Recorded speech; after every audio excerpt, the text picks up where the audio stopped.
বাচ্চা পানির ভিতরে ছেড়ে দিলে ওকে সাঁতার কাটতে হবে, কে শিখালো? আল্লাহ পাক। বাতাসে পাখিরা উড়ে বেড়ায় ডানা মেলে। আওয়ালাম ইয়ারাউ ইলা তায়রি সাফাতিন ওয়া ইয়াকবিদনা মা ইউমসিকুহুন্না ইল্লার রহমান। দেখে নাকি তারা পাখিটি কেমন, মেলি দুটি লঘু ডানা, উড়িয়া বেড়ায় শূন্যের পরে নাহি তার কোনো মানা। আবার সে ডানা গুটাইয়া চলে কিন্তু পড়ে না তবু, বলকে বাতারে শূন্যে রাখিছে ভিন্ন সে এক প্রভু। প্লেনের মতো, এরোপ্লেনের মতো দেখছেন না পাখিগুলি এরকম এরকম করে ওড়ে। আবার কখনো উঠতে গিয়ে আর ডানা দোলায় না, দুটো ডানা শরীরের সাথে মিশাইয়া একেবারে রকেটের মতো উড়ে চলে যায়, কিন্তু পড়ে যায় না। কে তাকে শূন্যের উপরে রেখেছে? জোরে কর, কে রেখেছে? এই ট্রেনিং আল্লাহ পাক তাকে দিয়েছেন, আল্লাহ পাক তাকে এই শিক্ষা দিয়েছেন। এই শিক্ষা, পানিতে সাঁতার কাটবে মাছ, বায়ুতে ভেসে বেড়াবে পাখি, তারপরে মানুষের চোখের পলক পড়বে, পাকস্থলী হজম করবে, এসব শিক্ষা আল্লাহই দিয়েছেন। প্রত্যেকটা জিনিসকে সৃষ্টি করেছেন, আর তার কাজটাও কিভাবে হবে তাও আল্লাহ পাক শিখিয়ে দিয়েছেন। এই জন্য শুধুমাত্র এই শিক্ষাটুকুনি নয়, মূল শিক্ষা হচ্ছে আল্লামাহুল বায়ান। এর আসল অর্থ হলো মানুষের জ্ঞানের পূর্ণতার জন্য আল্লাহ পাক বায়ান দিয়েছেন। সে বায়ান হচ্ছে কোরআনে কারীম। সে বায়ান কি? কোরআন। এই কোরআন হচ্ছে মানুষের জ্ঞানের পূর্ণতা। কোরআন দিয়ে মানুষের জ্ঞান পরিপূর্ণ হয়। ওমা উতীতুম মিনাল ইলমি ইল্লা কালিলা, তোমাদেরকে খুব সামান্যতম জ্ঞান দেওয়া হয়েছে। আসল জ্ঞানের মালিক কে? আল্লাহ সুবহানাহু ওয়া তাআলা। আল্লাহ রাব্বুল আলামিন বলেন, আশ-শামসু ওয়াল কমারু বিহুসবানি ওয়ান নাজমু ওয়াশ-শাজারু ইয়াসজুদান। সূর্য এবং চন্দ্র একটা বিরাট একটা হিসাবের অনুসরণে বাধ্য। সূর্য আর চন্দ্র একটা হিসাবের অনুসরণে বাধ্য, এর ব্যতিক্রম হওয়ার কোনো উপায় নাই। সূর্য এবং চন্দ্র তার আপন আপন কক্ষপথে ঘুরবে, ইচ্ছে মাফিক সূর্য চন্দ্র ঘুরতে পারবে না। রাত 12টার সময় সূর্য এসে বলতে পারবে না, বেটা রাত ছয়, আমি এখন উদিত হব, পারবে? পারবে না।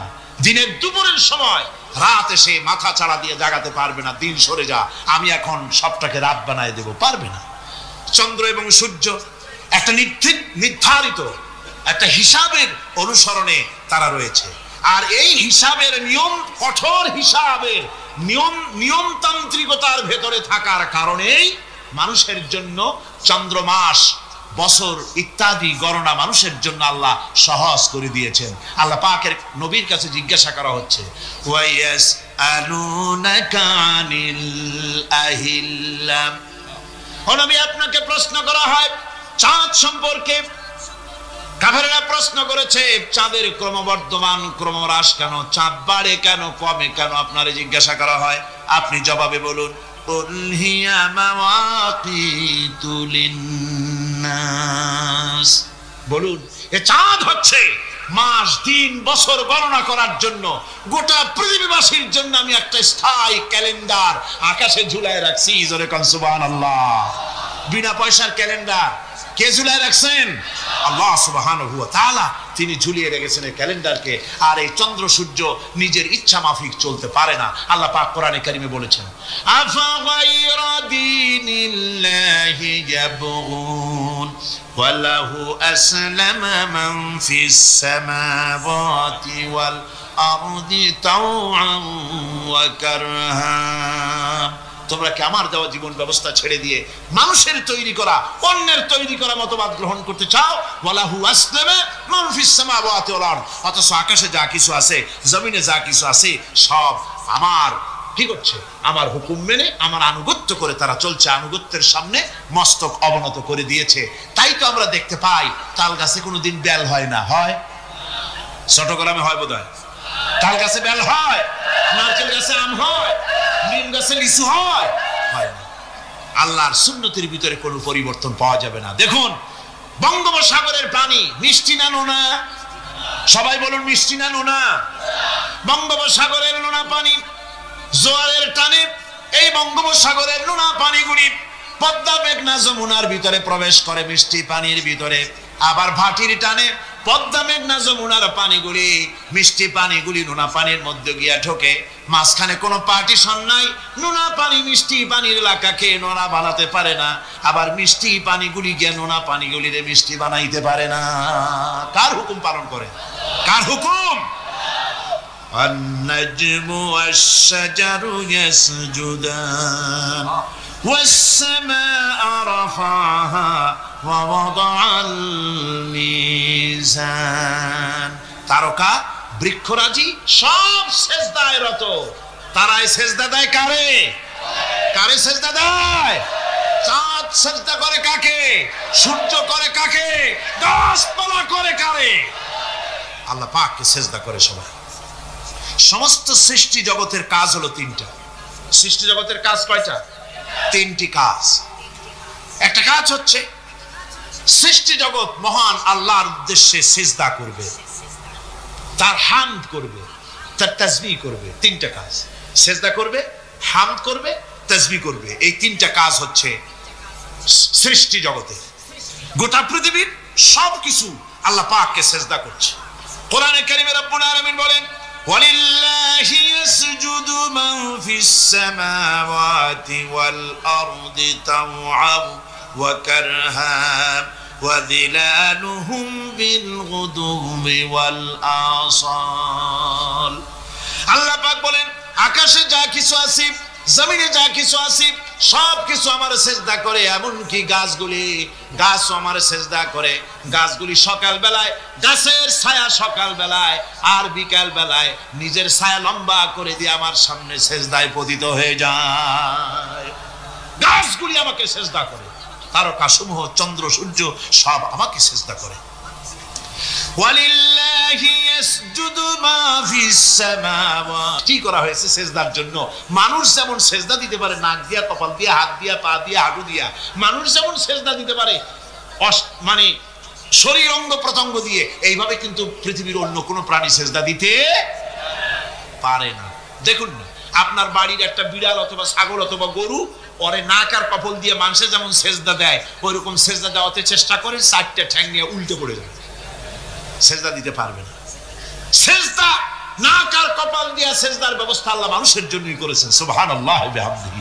বেশি করে আল্লাহ পাককে সেজদা করতে হবে আর তাসবিহ করতে হবে। আল্লাহ পাকের তাসবিহ করবেন কার? ইউসাব্বিহু লিল্লাহি মা ফিস সামাওয়াতি ওয়া মা ফিল আরদ। সাব্বাহা ইউসাব্বিহু তাসবিহান। অতীতে তাসবিহ পড়েছে, বর্তমানে তাসবিহ পড়ছে, ভবিষ্যতেও তাসবিহ পড়বে।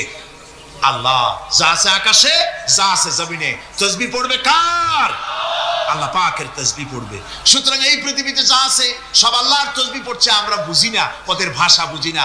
বাতাস তার শনশন রবে, পানি তার কুলুকুলু নাদে, পাতা পল্লবগুলি তার মর্মর রবে, পাখি তার কলকাকলিতে ইত্যাদি যত রকমের শব্দ আমাদের কানে আসে, সমস্ত শব্দের মধ্যে আল্লাহর জিকির হয়, আমরা বুঝি না।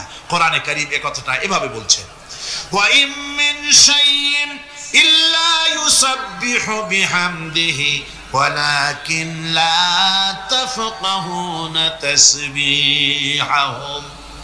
যা আছে পৃথিবীতে, আকাশে জমিনে, সব আমার তাসবিহ পড়ে, তোমরা বোঝো না। ওই ফাল্গুন মাসে, চৈত্র মাসে, বসন্তকালে গাছের ডালে ডালে কোকিল বসে ডাকে কুহু কুহু করে, তুমি শোনো কুহু কুহু, আসলে তো কুহু কুহু না, ওরা ডাকে আল্লাহু আল্লাহু। পড়েন সবাই, আল্লাহু আল্লাহু আল্লাহু আল্লাহু আল্লাহু। সব কিছু আল্লাহ পাকের জিকির করছে, আল্লাহর তাসবিহ করছে। والسماء رفعها ووضع الميزان ألا تطغوا في الميزان وأقيموا الوزن بالقسط ولا تخسروا الميزان। আকাশ মণ্ডলকে তিনি সুউচ্চ করে রেখেছেন এবং মানদণ্ডকে তিনি প্রতিষ্ঠিত করেছেন। সুতরাং মানদণ্ডকে বিপর্যস্ত করো না, মানদণ্ডকে প্রতিষ্ঠিত করো। আর পাল্লার দাড়িকে খবরদার বাঁকা করে দিও না। এই যে মিজান শব্দ আল্লাহ তিনটি আয়াতে তিন জায়গায় আল্লাহ মিজান শব্দ ব্যবহার করলেন। এই মিজান হচ্ছে মানদণ্ড। এই মানদণ্ড কি? সূরা আল হাদিদের মধ্যে আল্লাহ পাক এটা আরো সুন্দর করে এখানে বলেছেন, লাকাদ আরসালনা রুসুলানা বিল বাইয়িনাতি ওয়া আনজালনা মাআহুমুল কিতাবা ওয়াল মিজানা লিয়াকুমান নাসু বিল কিসত। আমি রাসূলদেরকে, অবশ্যই আমি আমার রাসূলদের পৃথিবীতে প্রেরণ করেছি, তাদের সাথে দিয়েছি বাইয়িনাত, তাদের সাথে দিয়েছি কিতাব, আর তাদের সাথে দিয়েছি আমি মিজান। সমস্ত নবীদেরকে তিনটা জিনিস দেওয়া হয়েছে। কোরআনে এখানে বলা হচ্ছে কয়টা জিনিস? তিনটা। একটা হচ্ছে কিতাব, একটা হচ্ছে বাইয়িনাত, আর একটা হচ্ছে মিজান। বাইয়িনাত হচ্ছে যে সমস্ত দলিলের মাধ্যমে বোঝা যায় যে উনি আল্লাহর পয়গম্বর, এগুলি হচ্ছে বাইয়িনাত। আর কিতাব হচ্ছে আল্লাহর পক্ষ থেকে যে ওহীর মাধ্যমে যে কিতাব আসছে সেই কিতাব। আর মিজান হচ্ছে ন্যায় বিচার, সুষ্ঠু বিচার। এই সুষ্ঠু বিচার যা দিয়ে হক এবং বাতিলকে বোঝা যায়, এই ন্যায় বিচার, সুষ্ঠু বিচার কোরআনের মাধ্যমে আল্লাহ পাক নবীদেরকে দান করেছেন। সুতরাং এই পৃথিবীতে যদি আমরা শান্তি চাই, স্বস্তি চাই, আমরা যদি নিরাপত্তা চাই, তাহলে মিজান, জাস্টিস কায়েম করতে পারে কেবলমাত্র কোরআন। এই কোরআনের আইন অনুযায়ী জীবন পরিচালিত করতে পারলে আমরা দুনিয়ায় শান্তি পাবো। এমনকি আল্লাহ পাক সমস্ত ন্যায় বিচার শিখাইছেন, পরের হক কিভাবে আদায় করবেন, দরিদ্রের হক কিভাবে আদায় করবেন। এমনকি ওজন করতে গিয়ে আপনি যেন কোনো ক্রেতাকে না ঠকান, সে কথাও আল্লাহ বলেছেন। খবরদার, পাল্লার দাড়িটাকে কখনো বাঁকা করো না, উল্টা পাল্টা করো না। একথা কোরআনে কারীমের মধ্যে আল্লাহ পাক পরিষ্কার করে আমাদের সামনে বলে দিলেন। আমার বন্ধুগণ, এরপরে সর্বশেষ আমি শেষ করে এনেছি আর মাত্র দুটি আয়াত আপনাদের সামনে বলে আমরা যাব আকর্ষণীয় মুনাজাতের দিকে ইনশাআল্লাহ। সবাই বলেন ইনশাআল্লাহ। আল্লাহ রাব্বুল আলামিন এবার বলেন, ওয়াল আরদা ওয়াদাহা লিল আনাম ফিহা ফাকিহাতু ওয়ান নাখলু যাতুল আকমাম। আল্লাহ পাক বলছেন, পৃথিবীকে তিনি সমস্ত সৃষ্টির জন্য এই পৃথিবী বানিয়েছেন। আনাম শব্দের অর্থ হচ্ছে জীব, জানদার। যত জানদার আছে সমস্ত জানদারদের জন্য আল্লাহ পাক এই পৃথিবীকে বানিয়েছেন। অর্থাৎ যাদের প্রাণ আছে, প্রাণী সময়ের জন্য আল্লাহ যা সৃষ্টি করেছেন সেটা হলো এই পৃথিবী। এই পৃথিবী ছাড়া অন্য কোথাও কোন প্রাণী বসবাসের উপযোগী করে আল্লাহ তৈরি করেন নাই। এই পৃথিবীটা কি আল্লাহ পাক প্রাণীদেরকে বসবাসের উপযোগী আল্লাহ দিয়েছেন। সমস্ত খাবারগুলি প্যাকেট করা, জোরে বলেন কি করা? প্যাকেট করা। কি মহব্বত করে আল্লাহ দিয়েছেন। কলা বলেন, তাল বলেন, বেল বলেন, সব খাবারগুলিকে আল্লাহ পাক প্যাকেট করে মানুষের সামনে হাজির করেছেন। কারণ ওয়ালাকাদ কাররামনা বানি আদমা, যেহেতু আদম সন্তানকে আমি সম্মানিত করেছি, তাই আদম সন্তানের সামনে, ভদ্র সম্মানিত মেহমানের সামনে যত খাবার দিলাম, সব খাবারগুলিকে আমি গুছিয়ে সুন্দর করে সাজিয়ে আমি কভার করে তোমার সামনে পেশ করেছি। ওয়াল হাব্বুজুল আসফি ওয়ার রাইহান, এরপরে দানা দিয়েছি, ভুসি দিয়েছি। দানা হচ্ছে মানুষের খাবার, ভুসি হচ্ছে পশুর খাবার। এই মানুষের খাবার, পশুর খাবার সবকিছু আমি পরিবেশন করেছি। এরপর আল্লাহ বলছেন, ফাবিআইয়ি আলা'i রাব্বিকুমা তুকাযযিবান। পড়েন, ফাবিআইয়ি আলা'i রাব্বিকুমা তুকাযযিবান। আল্লাহ পাক বলছেন, কোন নিয়ামতকে, তোমার প্রভুর কোন নিয়ামতকে অস্বীকার করতে পারো? আল্লাহর কোন নিয়ামতকে অস্বীকার করতে পারবে না। এভাবে হাজারো নিয়ামত দিয়ে আমি তোমাদেরকে সমৃদ্ধ করে। প্রিয় ভাই সব, হেদায়েত একটা ভিন্ন জিনিস। মুসলমানের ঘরে জন্মগ্রহণ করলেই মুসলমান হয় না, আবার কাফেরের ঘরে জন্মগ্রহণ করলেই কাফেরই থাকবে, তাও হয় না। দেখেন না, হযরতে ইব্রাহিম আলাইহিস সালামের পিতা ছিল মুশরিক, কাফের মুশরিকের ঘরে, মূর্তি পূজারীর ঘরে আল্লাহ পাঠালেন ইব্রাহিম খলিলুল্লাহ আলাইহিস সালাতু ওয়াস সালামকে। সুবহানাল্লাহ। আবার নূহ আলাইহিস সালাম আল্লাহর পয়গম্বর, তার ছেলে হয়ে গেল কাফের। ঠিক না? এই জন্য হেদায়েত এটি আল্লাহর দান। হেদায়েতটা কার দান? আল্লাহ। এই জন্য আল্লাহ রাব্বুল আলামিন কোরআনে কারীমের মধ্যে আমাদেরকে শিখিয়ে দিয়েছেন প্রতি রাকাতে আমরা যেন আল্লাহর কাছে হেদায়েত কামনা করি। ইহদিনাস সিরাতাল মুস্তাকিম পড়েন, ইহদিনাস সিরাতাল মুস্তাকিম সিরাতাল্লাযীনা আন'আমতা আলাইহিম গায়রিল মাগদুবি আলাইহিম ওয়ালাদ-দাল্লিন। আমিন। হায় আল্লাহ, তুমি আমাদেরকে হেদায়েত দাও, হেদায়েতের রাস্তা দেখাও, ওই পথ যে পথ নবিয়্যিন, সিদ্দিকীন, শুহাদা, সালেহীন তাদের পথ আমাদের দেখাও। আর যারা অভিশপ্ত, যারা বিপদগ্রস্ত, পথভ্রষ্ট, সে পথে আমি চলতে চাই না, নবীদের পথ আমাদেরকে দেখাও। হেদায়েত পাওয়া যত কঠিন, হেদায়েতের উপরে টিকে থাকা ততোধিক কঠিন। সেই জন্য আল্লাহ তাআলা হেদায়েত প্রাপ্তদের জন্য একটা দোয়া শিখিয়ে দিয়েছেন, এই দোয়াটা করো যাতে তোমরা হেদায়েতের উপরে টিকে থাকতে পারো। দোয়াটা কি?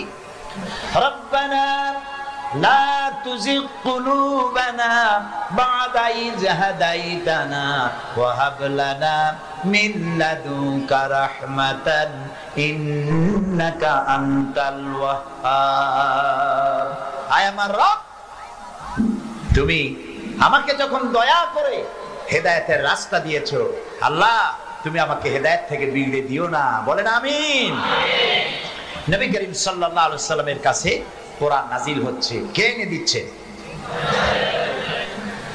আল্লাহ তাআলা দুনিয়ার মানুষকে হেদায়েত দিবেন, সেজন্য নবী দরকার আর হেদায়েত পাঠানো দরকার। আল্লাহ তাআলা কোনো মানুষের সাথে সরাসরি কথা বলেন না, সরাসরি কথা বলেন না, সামনে এসে কথা বলেন না। যদি কারোর সঙ্গে কথা বলতে চান, মিন ওয়ারাই হিজাব, পর্দার আড়াল থেকে কথা বলেন, অথবা তার মনের মধ্যে আল্লাহ তাআলা ইলকা করে দেন। আমি গত 2 সপ্তাহ আগে কায়রো সফর করে এসেছি, মিশর। আল্লাহ তাআলার কাছে আমার খুব আশা ছিল, দুনিয়ার 4টি মহাদেশের প্রায় অর্ধশত দেশ ভ্রমণ করেছি, কিন্তু মিশর আমার দেখা হয়নি। মুসা আলাইহিস সালামের দেশ, ফেরাউনের দেশ, ইউসুফ আলাইহিস সালামের দেশ, সালেহ আলাইহিস সালামের দেশ, ইব্রাহিম আলাইহিস সালামের শ্বশুর বাড়ি। আল্লাহ তাআলা সেই জায়গা দেখার তৌফিক দিলেন। গেলাম সেই জায়গায়, কায়রো থেকে প্রায় 600 কিলোমিটার দূরে, তুরে সায়না, যেখানে আল্লাহ মুসা আলাইহিস সালামের সাথে কথা বলেছিলেন। আমার জীবন ধন্য। আল্লাহ তাআলা সেই জায়গাটাও দেখালেন যেখানে আল্লাহ মুসা আলাইহিস সালামের সঙ্গে কথা বলেছেন। তো আল্লাহ তাআলা সরাসরি কথা বলেন, কিন্তু দেখা যায় না তাকে। ওই পাহাড়ের মাঝখানের সমতল ভূমিকে উপত্যকা বলা হয়। আমার এই আয়াত মনে পড়লো, সাথে সাথে জুতা খুলে ফেলে দিলাম। মুসা আলাইহিস সালামকে আল্লাহ বলেছেন, ফাখলা না নাই, জুতা খোলো। আমি আমার সাথীরা জুতা খুলে এগিয়ে গেলাম। আমার এক সাথী ছিলেন চট্টগ্রাম ইন্টারন্যাশনাল ইসলামিক ইউনিভার্সিটির কোরআনিক সায়েন্সের চেয়ারম্যান অধ্যাপক গিয়াসউদ্দিন তালুকদার। তাকে আজান দিতে বললাম, তিনি আজান দিলেন। ওয়াদের মুকাদ্দাসে আজান দিয়ে সেখানে আমরা যোহরের নামাজ আদায় করলাম, যোহর আসর জামাআত ওয়া কাসরান আদায় করে নিলাম। তারপরে চলে গেলাম সেই জায়গায় যেখানে আল্লাহ তাআলা কথা বলেছিলেন, সেই জায়গাটা এখনো আছে। সুবহানাল্লাহ। আল্লাহ তাআলা বলছেন, ওয়া নাখতারতুকা ফাসতামি' লিমা ইউহা। ও মুসা, আমি তোমাকে আমার জন্য বাছাই করছি। সুবহানাল্লাহ। আমি তোমাকে আমার জন্য বাছাই করেছি, এখন তুমি শোনো আমি কি বলি। ইন্নানি আনাল্লাহ, আমি আল্লাহ। সুবহানাল্লাহ, সুবহানাল্লাহ। আমি আল্লাহ, লা ইলাহা ইল্লা আনা, আমি ছাড়া কোনো ইলাহ নাই। ফাবুদনি ওয়া আকিমিস সালাতা লিযিকরি, অতএব আমার ইবাদত করো আর আমার শরণার্থে নামাজ কায়েম করো। সুবহানাল্লাহ। ওইখানে দেখলাম 2টা ধর্মীয় প্রতিষ্ঠান, একটা হলো মসজিদ আর একটা হলো গির্জা, একদম গায়ে গায়ে লাগানো। দুনিয়ার ইহুদি, খ্রিস্টান আর মুসলমানেরা এক জায়গায় নামাজ পড়তেছে আর যার যার মতো ইবাদত করতেছে, কোনো ঝগড়া নাই। ইহুদিরাও যাচ্ছে আর খ্রিস্টানেরাও যাচ্ছে, মুসলমানেরাও যাচ্ছে। আমি সেখানে একটা বক্তব্য রাখলাম, বললাম দুনিয়ার ঐক্য, কোন রাজনৈতিক ঐক্যে পৃথিবীর মানুষকে ঐক্য বানাতে পারবে না। ইসলাম দিয়ে ঐক্য করা যাবে, এটাই হলো তার প্রমাণ। পৃথিবীর শ্রেষ্ঠ জাতি এই 3টি, মুসলমান, খ্রিস্টান, ইহুদি। এই সেরা পৃথিবীতে রাজত্বকারী, ক্ষমতা বিস্তারকারী শক্তি মিলিত হয়েছে ওয়াদে মুকাদ্দাসে। এই তিন শক্তি একত্রে হয়ে আল্লাহর ইবাদত করতেছে, মারামারি নাই, কাটাকাটি নাই। সুতরাং ধর্মভিত্তিক ঐক্যই পৃথিবীকে শান্তির নিবাস বানাতে পারে। সেখান থেকে সে সফর কাহিনী অনেক লম্বা, আমি বই একটা লিখতেছি, আপনারা দোয়া করেন যেন সেটা বের করতে পারি। তারপরে চলে গেলাম মিউজিয়ামে, পিরামিড দেখলাম, নীল নদ দেখলাম, আল্লাহ দেখাইলেন। আমি যখন মিউজিয়ামে ঢুকেছি তখন আমাদের 70 পাউন্ড, মিশরীয় পাউন্ড, 70 পাউন্ড, 40 পাউন্ড টিকিট পারিচ। যখন ভিতরে ঢুকলাম তখন শয়তানকে দেখার জন্য আরো অতিরিক্ত 80 পাউন্ড দেওয়া লাগবে। তা আমি চিন্তা করলাম যে পয়সা খরচ করা অপচয় হবে না, কারণ আল্লাহ তাআলা বলেছেন কুল সিরু ফিল আরদ ফানজুরু কাইফা কানা আকিবাতুল মুকাদ্দিবিন। আল্লাহ তাআলা বলেছেন আমার জমিন ভ্রমণ করো আর মহাসত্যের অস্বীকারীদের কি পরিণতি করেছি তা দেখো আর তার দ্বারা শিক্ষা গ্রহণ করো। কাজে আল্লাহ দেখতে কইছে, শয়তান দেখা দরকার। ভিতরে ঢুকে দেখলাম গ্লাসের বক্স, সেখানে মিস্টার ফিরাউন চিতই শুয়ে আছে। হায় আল্লাহ, আল্লাহ শুটকি বানাই থুইছে, কাপড় দিয়ে জড়ানো, পা দুটো বাইর করা, হাত দুটো বাইর করা, ঘাটটা এত বড় লম্বা, এরকম চিকুন, কল্লাটা আছে, একটা দাঁত আছে মুখে, হাতে পায়ে কিছু নখও আছে, মাথায় কিছু চুলও আছে। হাজার হাজার বছর আগের লাশ। মুসা আলাইহিস সালামকে যখন তাড়ায় নিয়ে গেল লোহিত সাগরের কিনারায় মুসা আলাইহিস সালাম বসেছিলেন তার উম্মতদের নিয়ে। ফেরাউন 3 দিক থেকে আক্রমণ করলো। এই কোরআন বর্ণনা, এটা কি কোরআন? আল্লাহ তাআলা বলছেন, ও নবী তুমি তো তখন সেখানে উপস্থিত ছিলে না যখন ফেরাউন তার দলবল নিয়ে মুসা আলাইহিস সালামকে তাড়া করেছিল সেই তুরে সাইনায়, তুমি উপস্থিত ছিলে না। আমি ওহী দিয়া, কোরআন দিয়ে তোমাকে ইতিহাস জানাইছি। সুবহানাল্লাহ।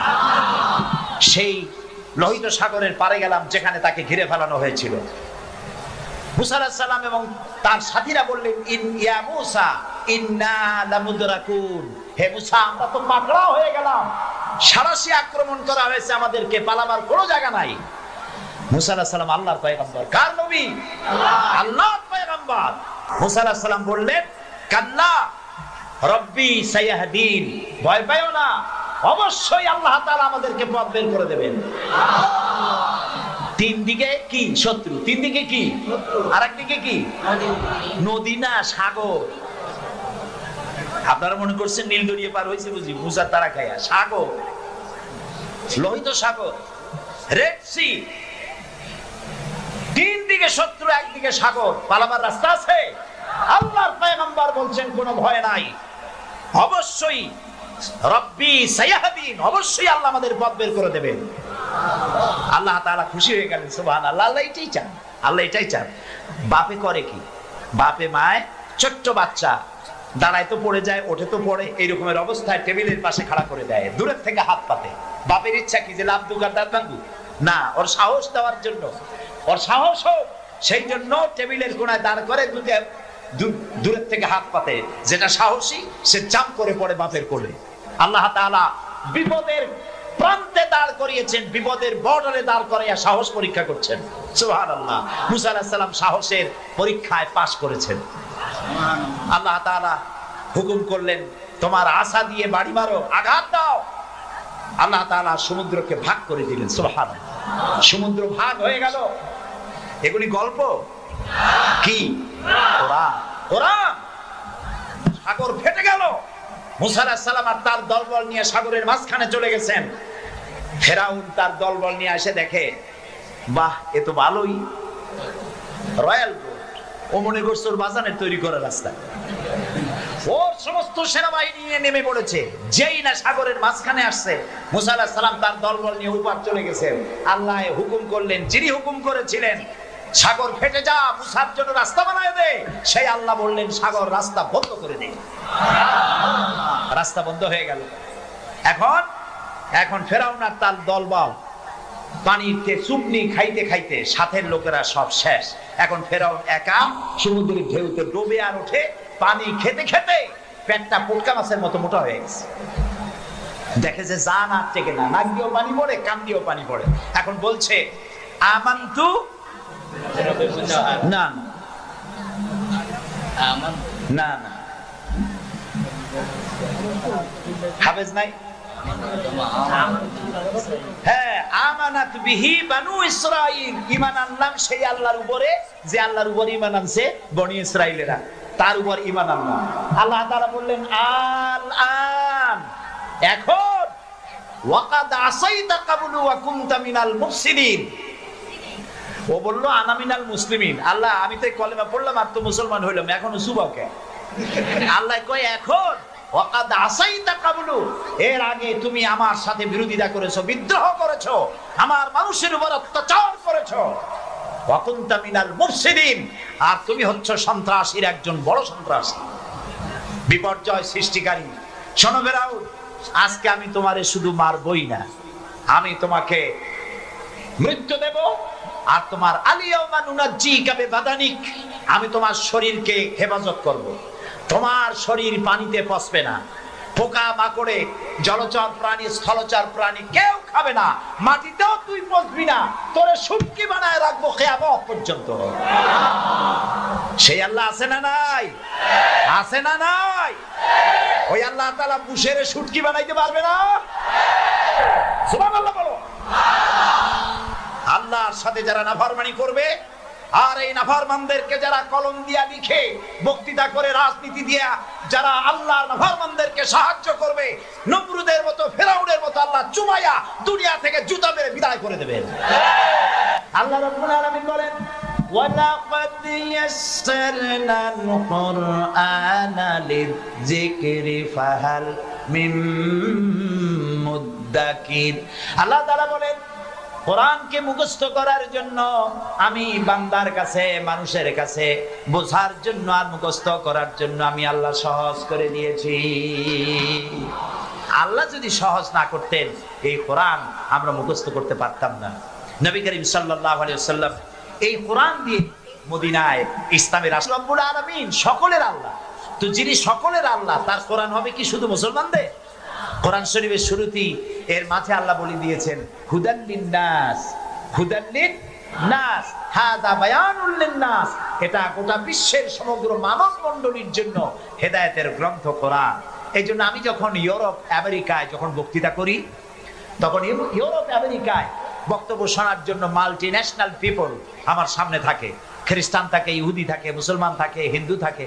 আমি আমার আলোচনায় বলি আপনাদের মুসলমান হওয়ার দরকার নাই, কারণ আমার যে মুসলমান আছে তাই আমি সামলাইতে পারতেছি না। মুসলমান হওয়ার দরকার নেই, শুধুমাত্র কোরআনের বিধান মানেন, কোরআনের আইনটা যদি মানেন আপনারা শান্তি পাবেন।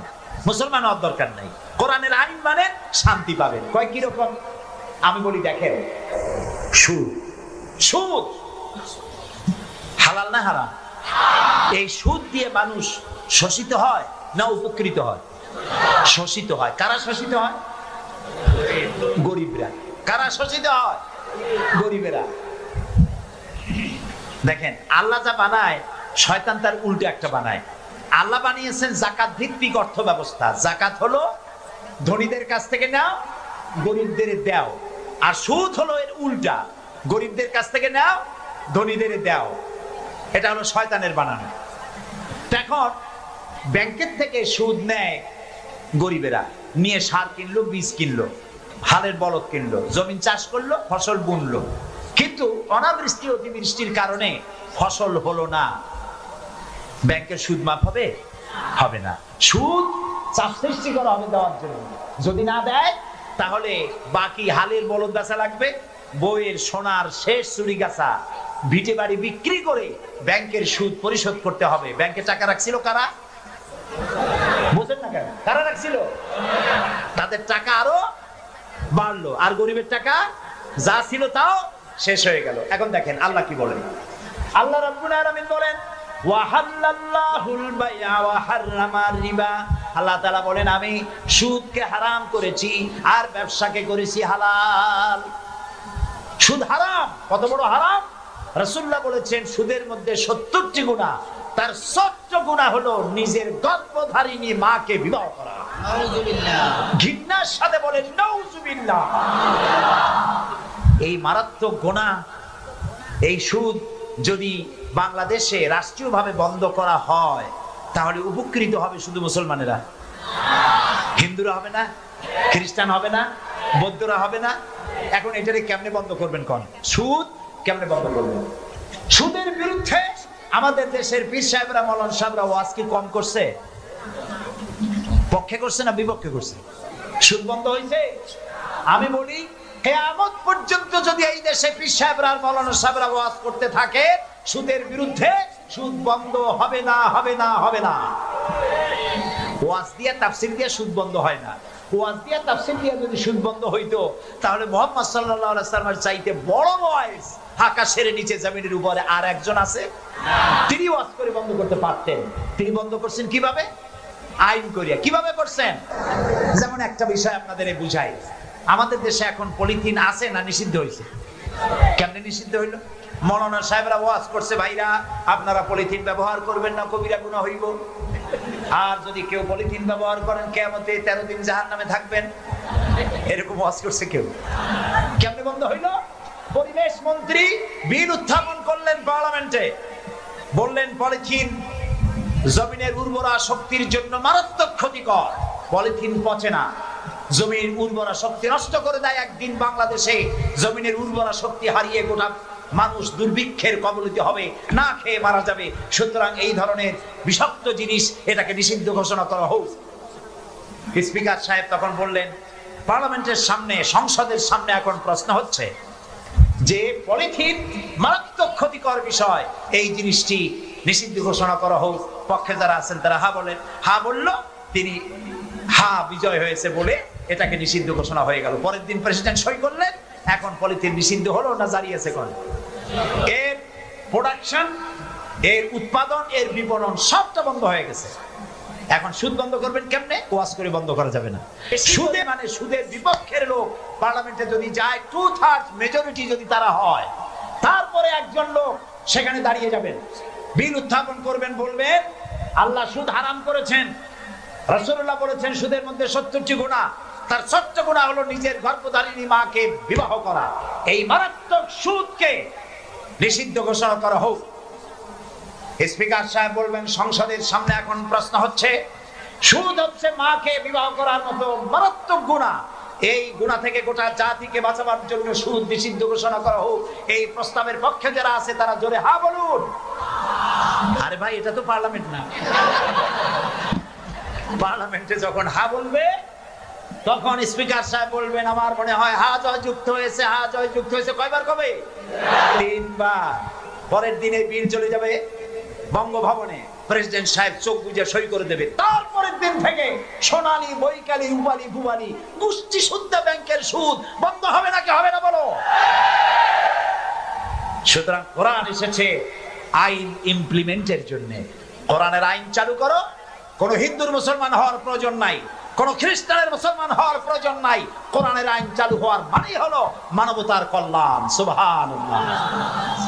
হযরতে সাদ তখন বললেন, তাহলে তোমরা সবাই আমার পেছনে পেছনে এই দরিয়ার ভিতরে ঝাঁপিয়ে পড়ো, আর আমার সঙ্গে সবাই উচ্চারণ করো, নাস্তাঈনু বিল্লাহি ওয়া নাতাওয়াক্কালু আলাইহি হাসবুনাল্লাহু নি'মাল ওয়াকিল নি'মাল মাওলা ওয়া নি'মান নাসীর। ইতিহাস লিখতেছি, 60,000 সৈন্য তাদের অশ্ব নিয়ে, তাদের উষ্ট্র নিয়ে, তাদের মালপত্র নিয়ে, জাহাজের সামান নিয়ে শ্রাবণের খরস্রোতা নদী, উত্তাল তরঙ্গমালায় ভরা নদীর উপর থেকে এই সাহাবীরা পাড়ি দিয়ে ওপার চলে গেলেন। ওপার যাওয়ার পরে হযরতে সাদ বলছেন, তোমাদের কেউ কি হারায় গেছে নাকি? সবাই এদিক ওদিক তাকায়, খোঁজ করে বলল, মানুষ তো দূরের কথা, একটা উট আর ঘোড়াও একটাও হারায় যায় নাই।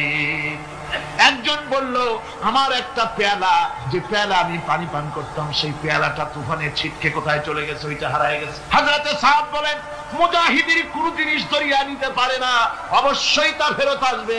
এই কথা তিনি বলতেছিলেন, হঠাৎ করে দরিয়ার কিনারে একটা আওয়াজ হলো, দেখা গেল তুফানের ভিতরে সেই হারানো বাটিটা তাদের মধ্যে বেরিয়ে এসেছে। আল্লাহু আকবার। মুজাহিদদেরকে সাহায্য করেন স্বয়ং আল্লাহ রাব্বুল আলামিন। আফ্রিকার জঙ্গলের কাছে ভিন্ন ইতিহাস, জঙ্গলের কাছেই মুসলমানদেরকে থাকতে দেওয়া হয়েছে। মনে করা হয়েছিল জঙ্গলের সমস্ত হিংস্র প্রাণীরা এই মুসলমানদের শেষ করে দেবে, যুদ্ধ করা লাগবে না। হযরতে সাদ সে অবস্থা বুঝতে পারলেন, তিনি একটা মঞ্চ তৈরি করলেন। সেই মঞ্চের উপরে দাঁড়ায় জঙ্গলের প্রাণীদের দিকে লক্ষ্য করে তিনি নোটিশ জারি করে দিলেন, বললেন, ইয়া আইয়াতুহাল হাশারাত ওয়াস সিবাউ নাহনু আসহাবু রাসূলুল্লাহ সাল্লাল্লাহু আলাইহি ওয়াসাল্লাম। হে জঙ্গলের হিংস্র প্রাণীরা, আমরা আল্লাহ রাসূলের সাহাবী। ফাইন্না নাজিলুনা ফামান ওয়াজাদনা বাদাহু কাতালনাহু। আমরা রাসূলের সাহাবী, এইখানে আল্লাহর দ্বীনকে কায়েম করার জন্য আমরা এসেছি আল্লাহর কলেমার আওয়াজ নিয়ে। আমরা এখানে রাত কাটাবো। সুতরাং এই জঙ্গলের ভিতরে হিংস্র প্রাণী যত আছো সব আমাদের এই জায়গা ছেড়ে অন্যত্র চলে যাও। আফ্রিকার জঙ্গলি মানুষেরা চিন্তা করলো, মানুষের কথা কি জঙ্গলি প্রাণীতে শোনে নাকি, পাগলে কয় কি? তারা তাকায় তাকায় দেখলো হযরতে সাদের এই ঘোষণার পরে উত্তাল তরঙ্গমালা।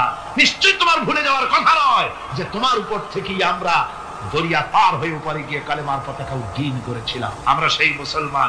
আজ ইসলামী চেতনা হারায়া আমরা আজকে দুনিয়ার মধ্যে সবচাইতে লাঞ্ছিত, পদদলিত, হেয় প্রতিপন্ন জাতিতে পরিণত হয়েছি। আমার ভাইরা, মহাকবি, বিশ্বকবি, কবি সম্রাট আল্লামা ইকবাল রাহমাতুল্লাহ আলাইহি সুন্দর করে বলেছেন, মুসলমানদেরকে লক্ষ্য করে বলেছেন, ঘোষণা করো, বাতিলদেরকে জানায়া দাও, আমরা মাথা নত করার জাতি নই। আমরা মাথা নত করার জাতি।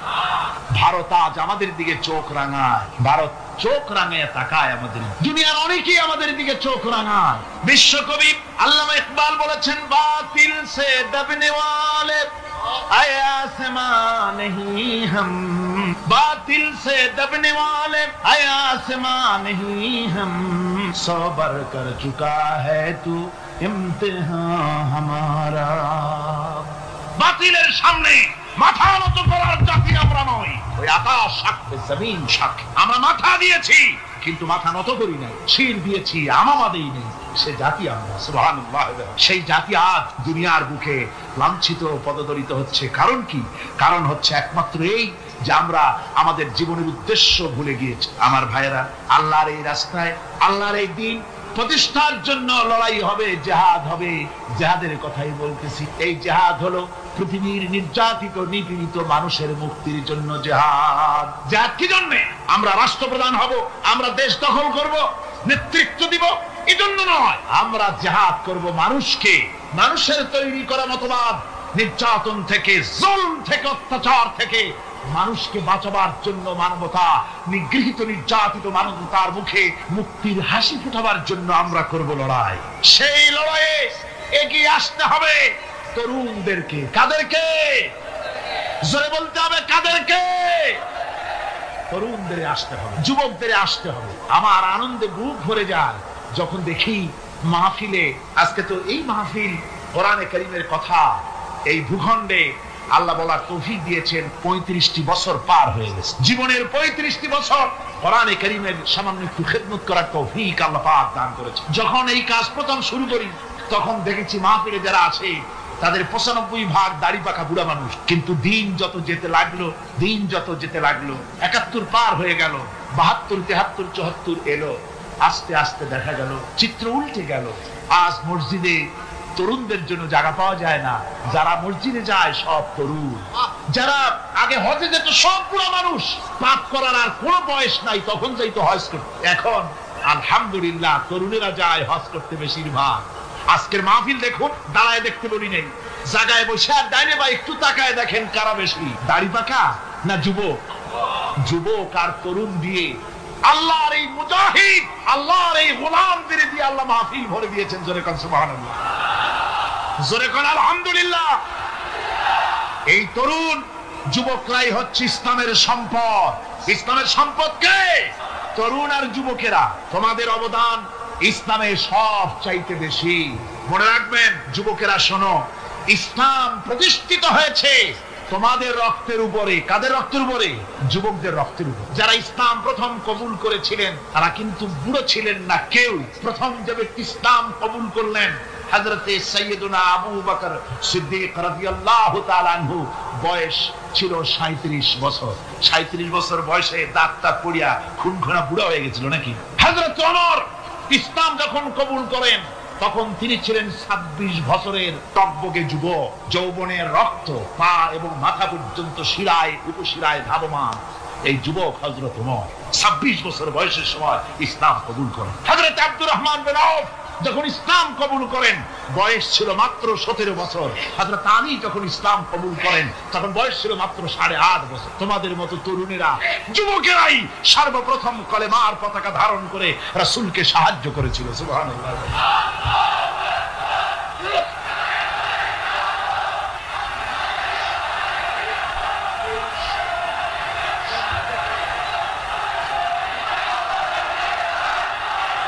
আমার মুসলমান ভাইরা থামুন, আমার ভাইরা, যুবকদের অবদানই চিরকাল ইসলামে বেশি ছিল।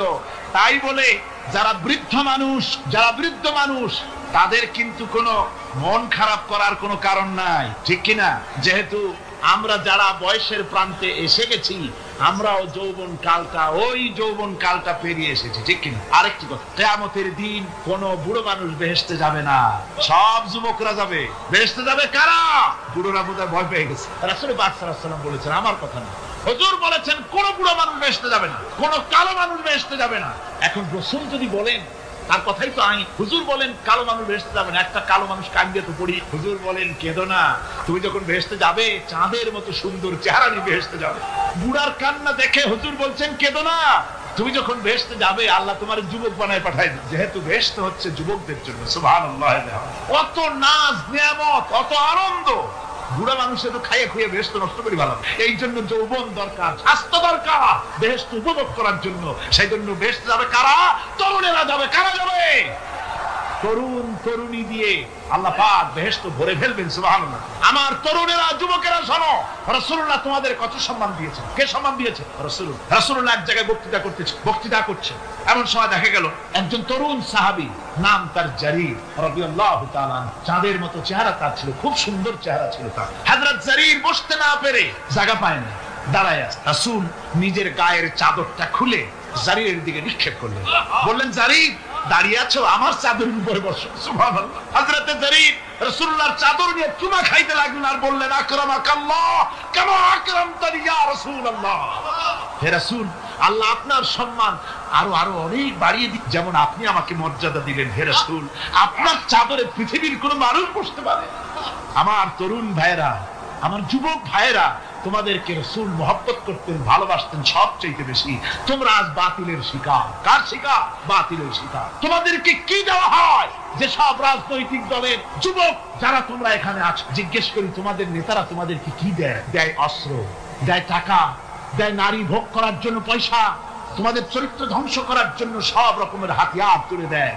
তোমাদের হাতে শোভা পায় কলম, হাতে শোভা পায়। আমার যুবকেরা শোনো, ওরা টাকা দিয়ে, অস্ত্র দিয়ে, পয়সা দিয়ে, মদ দিয়ে ওরা নিজেদের ক্ষমতা টিকায় রাখার জন্য তোমাদেরকে লাঠির মতো ব্যবহার করে। সুতরাং আজকের তরুণদেরকে বুঝতে হবে, তরুণেরা ভালো করে বোঝো, তোমরা রাসূলের সৈনিক, তোমাদের পক্ষে সম্ভব। রাসূল, আমি বুঝতে পেরেছি কথা, যেহেতু তরুণদের আর তরুণদের জনসমুদ্র, কাজী জনসমুদ্রের মধ্যে উত্তাল ঢেউ তো সৃষ্টি হবেই, স্বাভাবিক। কিন্তু সেই স্বাভাবিকতার সুযোগ নিয়ে দাঁড়ায় বিশৃঙ্খলার সৃষ্টি করবেন না। আমার ভাইরা, আমরা ইসলাম আমাদের আদব শিক্ষা দেয়। কি শিক্ষা দেয়? আদব। শুধুমাত্র কোন লোক পেশাব পায়খানার কথা বললে তাকে রাস্তা ছেড়ে দেবেন, যেতে বলবেন, তা না হলে তো আপনাদেরই অসুবিধা হবে। কথা বুঝতে পেরেছেন? বাকি কেউ উঠবেন না, দাঁড়াবেন না। এত বড় বেহেশতি মাহফিল জীবনে আরেকবার পাবো, কোন নিশ্চয়তা আছে? আপনি আমাকে বলেন, আল্লাহর আকাশের নিচে, জমিনের উপরে এর থেকে শ্রেষ্ঠ কোন মাহফিল আছে নাকি? কারণ এই মাহফিল কোরআনের মাহফিল। কিসের মাহফিল? এর থেকে শ্রেষ্ঠ মাহফিল আল্লাহর আকাশের নিচে, জমিনের উপরে হতে পারে না।